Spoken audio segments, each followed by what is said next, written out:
Assalamualaikum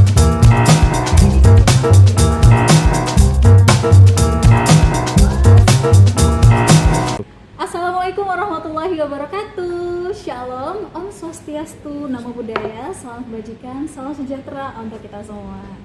Halo sobat wisata, selamat datang di Siniar Owi, obrolan wisata Indonesia.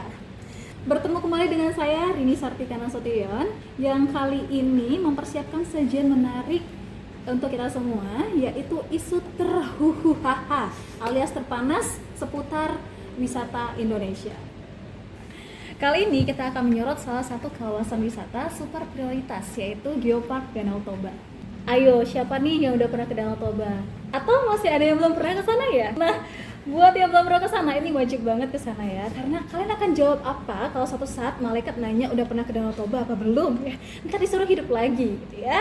Baik, rekan-rekan, sebagaimana kita ketahui bahwasannya Danau Toba tidak hanya terkenal dengan budaya dan juga keindahan alamnya saja, tetapi sampai mendapatkan pengakuan dunia sebagai bagian dari UNESCO Global Geopark. Luar biasa ya. Tapi ada satu tantangan besar yang harus dihadapin, yaitu kualitas sumber daya manusia pelaku pariwisata. Kenapa kita bahas ini? Karena kualitas SDM ini akan menentukan bagaimana pengalaman wisatawan saat berkunjung ke Danau Toba dan menjadi tonggak masa depan kawasan wisata di Danau Toba. Nah, untuk membahas hal ini lebih dalam, saya telah mempersiapkan narasumber yang luar biasa. Langsung saja kita perkenalkan. Yang pertama, saya menghadirkan perwakilan dari Dinas Pariwisata, yaitu Profesor Dr. Muhammad Nur Kalos Empar. Nah, beliau ini adalah orang yang sangat sibuk dan padat sekali jadwalnya, tapi menyempatkan datang di kegiatan Siniar ini. Halo, apa kabar Pak Carlos? Terima kasih sudah datang. Jadi Pak Carlos ini beliau merupakan orang yang sangat rendah hati dan nggak suka ya dipanggil dengan gelar-gelarnya, lebih suka dipanggil dengan panggilan Bang Carlos ya. Benar ya Pak Bang ya? Bang Carlos. Iya Mbak Rini. Terima kasih Mbak Rini sudah diundang ke dalam Siniarnya sebagai narasumber pada kesempatan kali ini. Dengan senang hati. Dan saya juga mengundang seorang narasumber luar biasa, yaitu merupakan seorang pengelola sekaligus pemilik objek wisata yang telah memiliki belasan objek wisata di kawasan Danau Toba, yaitu Ibu Naomi Christina Nainggolan. Halo Ibu. Halo, selamat siang Mbak Rini. Terima kasih sudah diundang. Dan saya juga mengundang seorang wisatawan yang menjadi wakil dari kita semua sebagai pengunjung ya. Dan saya yakin teman-teman sangat tahu sekali siapa sosok yang satu itu.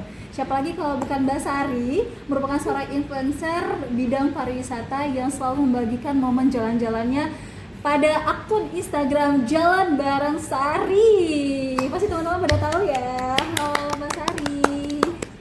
Terima kasih Mbak Rini udah undang Jalan Bareng Sari di Siniar kali ini. Dengan senang hati Mbak Sari, sekali saya berhasil mendatangkan 3 orang luar biasa untuk membahas isu terhot yang sudah saya katakan di awal tadi, yaitu tentang kualitas SDM Geopark Danau Toba. Sepertinya saya mau tanya-tanya dulu ke perwakilan dari Dinas Pariwisata sepertinya, pada Bang Carlos. Halo Bang Carlos. Halo Mbak. Bang Carlos, kita mau tahu apa tantangan terbesar yang dihadapi pemerintah dalam meningkatkan kualitas sumber daya manusia pelaku pariwisata di Danau Toba. Ya, terima kasih Mbak Rini. Jika kita membicarakan tantangan untuk Geopark di Danau Toba, menurut saya pribadi dan kami telah riset yang telah kami lakukan, tantangan terbesarnya ada di SDM-nya, Mbak. Terlebih lagi di sisi bahasa. Karena untuk pengunjung yang datang ke Geopark Danau Toba itu tidak hanya dari lokal di Sumatera Utara saja, tapi ada dari luar negeri, dari Malaysia bisa datang, Singapura ataupun yang lebih jauh lagi dari Eropa pun bisa datang.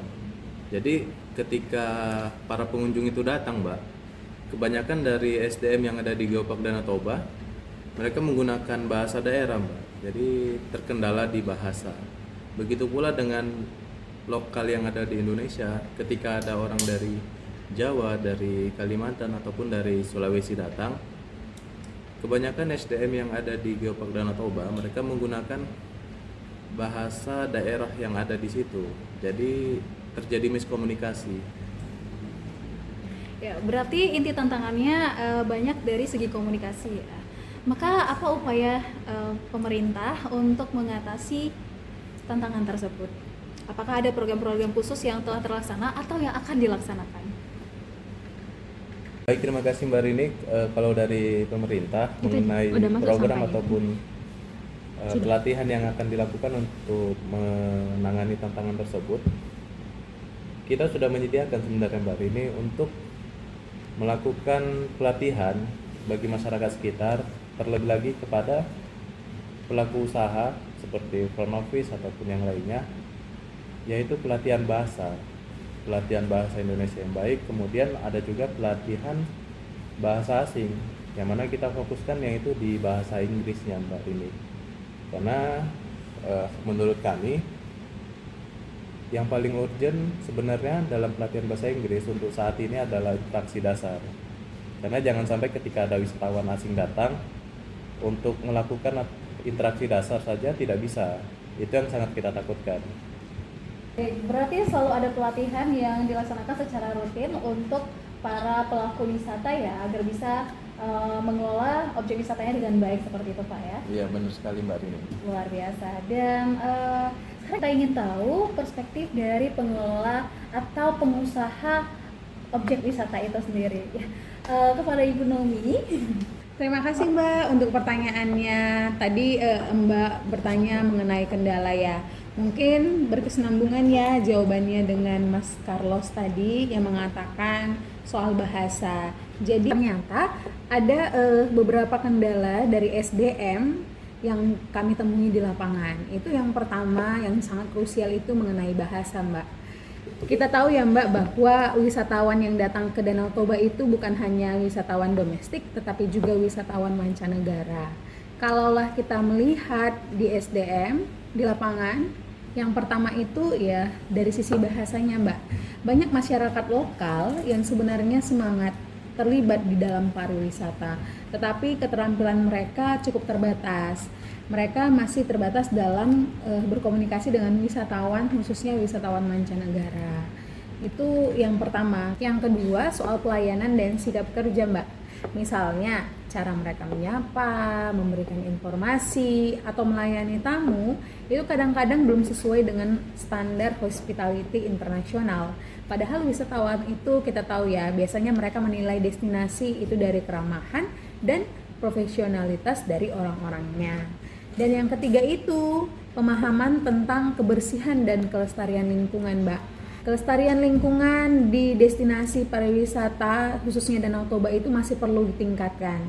Ada yang sudah sadar pentingnya menjaga kawasan tetap bersih, tetapi ada juga yang masih cuek-cuek saja Mbak. Untuk mengatasi hal ini ya, kami biasanya melakukan pelatihan singkat yang langsung bisa dipraktikkan. Seperti bagaimana menyambut tamu, cara menjawab pertanyaan wisatawan, sampai simulasi melayani turis asing. Untuk mengatasi hal-hal ini, kami biasanya melakukan pelatihan singkat yang langsung bisa dipraktikkan. Seperti bagaimana menyambut tamu, cara menjawab pertanyaan wisatawan, sampai simulasi melayani turis asing. Selain itu, kami juga bekerja sama dengan Dinas Pariwisata, dengan kampus pariwisata untuk memberikan workshop yang lebih mendalam. Jadi, bukan hanya meningkatkan keterampilan saja Mbak, tapi kami juga mau menumbuhkan rasa bangga masyarakat lokal menjadi bagian dari Geopark Danau Toba. Hasilnya memang tidak instan Mbak, ya tapi sedikit demi sedikit layanan jadi lebih baik, wisatawan jadi merasa lebih nyaman, dan masyarakat juga jadi bisa lebih percaya diri menjadi bagian dari Geopark Danau Toba. Begitu Mbak. Wah, ternyata kompleks sekali ya tantangan yang dihadapi ya Ibu ya. Dan ternyata sebagai pengelola yang luar biasa profesional, Ibu Nomi telah mempersiapkan beberapa strategi seperti melaksanakan pelatihan. Nah, ini adalah bentuk tanggung jawab yang luar biasa sebagai pengelola objek wisata. Jadi sebagai pengelola tidak hanya memikirkan profitnya, tapi juga memikirkan bagaimana agar pariwisata atau objek wisata itu memberikan pengalaman yang berkualitas. Iya, benar sekali Mbak. Nah, terakhir kita pengen tahu bagaimana perspektif dari wisatawan, yaitu Mbak Sari yang mewakili kita semua yang pernah berkunjung ke Danau Toba. Nah, Mbak Sari sebagai orang yang sering melipir berkunjung ke berbagai objek wisata Danau Toba, saya sering ngintip akunnya Mbak Sari, sering sekali ya ke sana ya Mbak ya. Sehobi itu ternyata dengan Danau Toba. Nah, saya pengen tahu bagaimana pengalaman Anda selama berkunjung ke kawasan wisata Geopark Danau Toba. Bener banget Mbak Rini. Kebetulan waktu jalan-jalan ke Danau Toba itu pengalaman saya cukup menyenangkan ya. Sebab orang-orangnya itu ramah, hangat, dan budaya daerahnya itu cukup kental. Mereka mau belajar dan berinteraksi secara langsung dengan para wisatawan yang datang, sehingga kami itu yang sebagai wisatawan yang datang di sana itu berasa kayak disambut keluarga sendiri. Wah, lagi-lagi ini menyangkut tentang interaksi ya, komunikasi dan interaksi antara kita sebagai wisatawan dengan pelaku pariwisata seperti pemandu gitu ya Mbak ya. Jadi nilai plusnya itu yang bikin saya berkesan adalah tingkat keramahan dari masyarakatnya. Cuman kalau bicara masalah pelayanan, sepertinya kebersihan itu masih perlu ditingkatkan. Soalnya beberapa titik spot wisata itu masih terdapat beberapa sampah. Jadi di samping itu interaksi dan komunikasi antara wisatawan dengan masyarakat sekitar itu masih terbatas, soalnya bahasa daerahnya itu masih cukup kental. Jadi wisatawan khususnya mancanegara itu agak susah untuk melakukan interaksi secara langsung. Soalnya potensi Danau Toba itu kalau dilihat besar Mbak.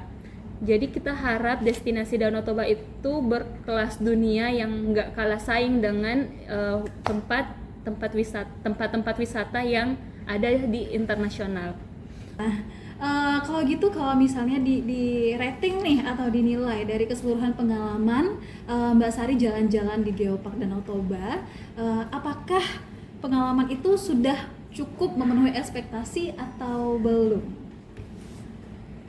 Kalau dibilang memenuhi ekspektasi, iya, dari segi pemandangan yang disajikan dari Danau Toba itu. Tapi untuk dari segi pelayanan mungkin masih perlu ditingkatin lagi ya Mbak. Mungkin seperti itu sih, soalnya pelayanannya masih agak lambat untuk melayani para wisatawan yang datang. Wah, luar biasa ya. Sepertinya pendapat Mbak Sari ini mewakili pendapat kita semua nih, termasuk saya sendiri. Nah, dari bincang-bincang kali ini kita mengetahui bahwasannya peningkatan kualitas SDM pelaku wisata Danau Toba itu memerlukan sinergi dari pemerintah, pelaku wisata, dan juga masyarakat. Semoga dengan kesadaran kolektif ini kita dapat mewujudkan pariwisata Danau Toba yang berkualitas sehingga posisi Geopark Danau Toba sebagai wisata super prioritas tetap dipertahankan. Luar biasa pembahasan kita kali ini berkat narasumber-narasumber yang sangat informatif.